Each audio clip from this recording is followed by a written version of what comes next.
Hey guys, I'm back with another episode of Mental Wealth. This podcast is used to express thoughts, experiences, and lessons. I aim to be as transparent as possible. If you enjoy an episode, please don't forget to like, comment, and tell a friend. Thank you. Hey everybody, welcome back to Mental Wealth. In today's episode, I plan to talk about Hurricane Helene and the aftermath and just how it's affected me in its entirety. All right, guys. So where do I start? I guess I can start from today. This morning at about 8 o'clock in the morning, I finally received Wi-Fi for the first time in 17 days. We ended up going 14 days without power. Yeah, this whole experience has been completely life changing for me in a short amount of time. I've probably learned the most amount of anything in this short period of time I've experienced. What do I say? What's the phrase that really stuck me? What is it? It's not your problem until it is your problem. And this phrase really hit home. I think I was watching a podcast and I think the host might have said, but it really hit home and I was able to fully understand this phrase. It's not your problem until it is. For the most part, as humans, we're selfish. We don't care about things until they affect. And I can say I've struggled with this so hurricanes, right? I live in South Carolina. The part I live in Greenville, South Carolina. I don't live fairly too close to a beach or any water. The closest water source I live to is the creek in my backyard. So flooding in situations with that, I'm not as privy to it, I would say, just because I don't live in an area in a floodplain or anything. But just seeing how this has affected everything around me. And especially Asheville. Don't even get me started on Asheville yet. I'll probably touch on them after I talk about my own experience. But where do I start? I would say we had the hurricane. I woke up a Friday morning. As soon as I woke up, all of my fan was off, everything. My mom plays music every morning from Alexa, so Alexa was off. So now I wake up and the house is completely silent. I mean, the house is completely quiet. My neighbor's knocking at our front door to make sure everybody is fine. So now I'm like, well, what the hell is going on? So we heard about the hurricane. I mean, there's been plenty of hurricanes throughout my life. I'm 24 years old, so in the last 24 years, there has had to be an abundant amount of hurricanes, especially affecting the East Coast. But I say that to say, so he woke us up, figured out we didn't have power and everything else. So then I go outside. So I'm sleeping the night before. I'm hearing the storm rage on and on and on, but I'm not really paying it too much attention. But this is where I really should have paid it attention because I should have charged my phone that night. Because I wake up the next morning, now my phone's dead. So I only have one phone that's charged. So now I have to use my car as a charger. And then now becomes a problem because of course I happen to have a half a tank of gas at the time, but this was more than a lot of people had because shortly what ensued was I realized everyone in the area had these same problems that I was affected by. So, of course, I get in the car and I drive around the neighborhood. The whole neighborhood is destroyed. My neighbors had 3 trees laying on their house. They had water leaking in their bedroom. All the power lines in front of my house had been ripped from the transformers. The transformers were down. The whole poles were down. Everything was completely destroyed. I've never seen nothing like this. We had trees laying everywhere. We had major roads blocked, so you couldn't get up and down. You couldn't even leave the neighborhood at one point. So let alone even go to the grocery store or anything of that nature. So wow, let me go through it. So of course this is Friday. I still had homework due. So now I'm having to navigate around this whole situation. And throughout this whole situation, this past 17 days, I couldn't let any of it stop me. I'm still in school, so I've been wanting to put out a podcast episode, but I haven't even been able to. I haven't had any internet, so I've been really having to make real good use of all data, all phones being charged, everything. Dang. So then what? I go to the grocery stores. The grocery stores have no power. All the restaurants are closed. There's no food. So this is my first time seeing a situation where I really understand what when people in New Orleans when they went through Katrina and how it affected them, because the hurricane affects you, people drown, all this, it destroys everything, but it's mainly the aftermath and how people can act towards each other in situations like this. So I go to my brother's house because he still has power. He lives by one of the main roads here, so of course he would have power. So I'm sitting at his house, and then I look across the street where the local gas station is. It literally looks like a nightclub. I've never seen so many cars wrapped around a gas station all day. They did this for 4 days straight. At all times of day, I watched the gas station run out of gas. I watched how people tried to hoard gas from each other. I watched people get into fights. This is a horrible time to be in. I felt myself getting frustrated. My little brother was out of gas, so I ended up having to drive so we all could. I ended up staying at his house. So while I'm at his house and he can't even move his car and all the other stuff, so we have to take my car. Go get gas. I had to cut some poor old man off in the Spinks gas station thing so I could get some gas because he was taking forever to pull up some. And the worst thing you want to do is be in a situation like this and stuck behind an old person. Because, all right, you have to have some kind of sense. I'm not trying to rush anybody, but there has to be some kind of sense of urgency. And this poor old man didn't have any of it there. If he sees this video, I apologize to you about how I acted that day. But yeah, man. And then just especially the aftermath. So then you go to Walmart. When I upload this video, I'm going to put pictures of some videos and pictures and stuff I took of the grocery stores during this time, because it was the first time in my life I would go down the grocery store aisle. There's nothing there. All the eggs are gone. The bread is gone. Everything is gone. And I can understand why people act like this, because you don't know how bad things can get. So of course you try to stock up on as much as you need, but you really don't know how bad things can get. They could be telling you, they were telling us it's going to be the next day, the next day, the next day, especially dealing with this internet situation and the power. But they kept telling us it'll be the next day, and the next day comes and nothing is, you still have the same result. So I understand why people in a situation like this, it forces them to take things into their own hands. Dealing with this situation is also great to see people in my neighborhood. My neighborhood was destroyed, but it was great seeing neighbors and meeting people in the neighborhood. I grew up in the same neighborhood majority of my whole life, but it was just great meeting people for the first time and just seeing how nice and how well people are still. Bad times don't make bad people. And that's what I really learned in a situation like this. Because, I mean, we had people ask us, did we need to use their freezers? Granted, they probably asked 3 days too late because we had to throw away everything in the refrigerator. I mean, everything. This is my first, I mean, I've been poor majority of my life, but this is my first time really seeing nothing in the refrigerator. Brand new. You really just got it from the store. And I had to help clean out the refrigerator too. So this was kind of heartbreaking in itself. I'm not big on grocery shopping. I help out around the house and stuff. I mean, I give my parents money or whatever, but I'm not the one doing grocery shopping. So it's just, you're literally throwing away money. And I mean, what could we do? I mean, the power didn't. We went 14 days without power, so I mean, everything would have been destroyed. I mean, it's either we throw it away now or we open a refrigerator 14 days from now and everything is molded.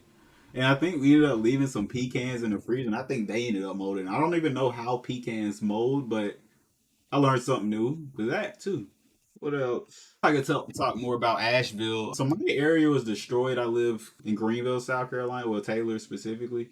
But just seeing Asheville, North Carolina, it was insane. I remember I got on Twitter probably the day after or 2 days after, and I saw 4 bears sitting in trees. And I've just been hearing these horrific stories about linemen finding bodies and people buried under their own houses and stuff. And so I want to let everybody know my thoughts and prayers go out to the whole city, the whole state of North Carolina. We're neighbors. Yeah, you guys are in my thoughts and prayers, and may God be with you. But it was just horrific seeing the bears climbing trees 2 days before it happened. And I was, wow. I saw a whole family of bears. It's probably not the right noun you call a group of bears or whatever. But yeah, just seeing all the bears like at the highest points in the trees. And it just, wow. Especially because nature always knows what's going on. I think for the most part as humans, we tend to find out everything late. Nature always knows what's going to go on. You can see by how the birds start acting. And it was just, especially just thinking about after events and just seeing how the animals acted leading up to it and everything. It's just all the signs were there. I mean, this, I'm talking in hindsight because you don't know that a hurricane is going to hit a mountain specifically. I don't even know all the details about how that actually happened. I've heard from one of my neighbors. They said that majority of the rivers on the mountain had already, since it had rained the week before it came there. By the time the hurricane came in, all the water, the rivers and creeks or whatever had already over. They were already filled to capacity. So you throw all the rest of the water in, it destroyed the whole everything out there. I don't even know, and this has just made me see critical problems. I don't going on around us. I mean, North Carolina is one state over, but it's just seen even in my area all the lack of infrastructure, and it just makes you wonder what the hell is going on. Just us, the people who fixed our power were from Florida. They had Lyman. And Florida got hit with Hurricane Milton too. They were affected by Helene and Milton. But they had Lyman and a lot of people come from Florida and North Carolina to help us out in my specific area of South Carolina. And I've also found out Duke Energy. It's one of the main utility power companies in my area. But for the most part, they don't even have enough men on staff, employees on staff that know how to that fix these issues. So half of their business, since they have a fiduciary duty and their executives are trying to save a dollar in any way possible, they cut majority of their workforce and they contract out half majority of the work anyway. So they didn't have enough people to deal with this situation either. And then I have internet through Spectrum, and of course they didn't have enough people to deal with this. I heard from a family friend that they said the VP of Spectrum came down the week before the hurricane came and just told them that they didn't have enough people hired.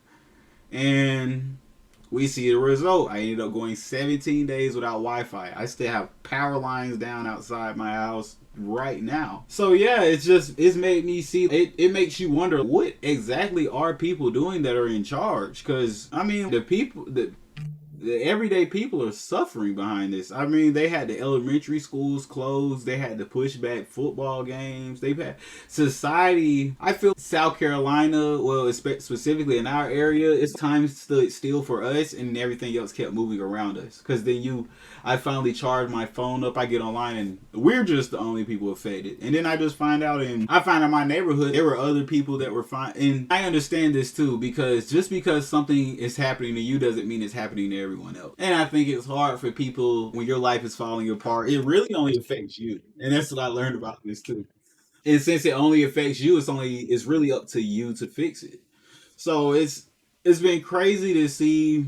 The only thing I could do during this time was read, and whenever I got free time, I would just do my homework. I ended up doing my homework. I think the day after the hurricane, I sat down in that same day and finished all my homework in one day, just because I needed something to pass the time. I mean, then I would come back home, and then I would just see everybody in the neighborhood doing yard work, and I understood because, well, what am I going to do? Am I going to sit in here and sulk about what's happened and complain about the sticks and branches and everything be laying down, or I'm going to take it upon myself and fix the problem? Because I mean, no one else is going to save you. It's up to you to save you. So it's definitely shifted my perspective. It definitely did.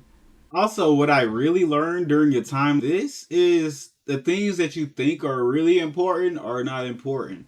All right, my car is gas powered. I can only imagine where everything is out of power. I can barely charge my phone. How am I going to charge a car? So then it makes you almost everything electric was useless during a time like this. Especially for me, you would go into certain stores and they wouldn't take debit cards because their whole system was down. So they only took cash. And then you had gas chainsaws.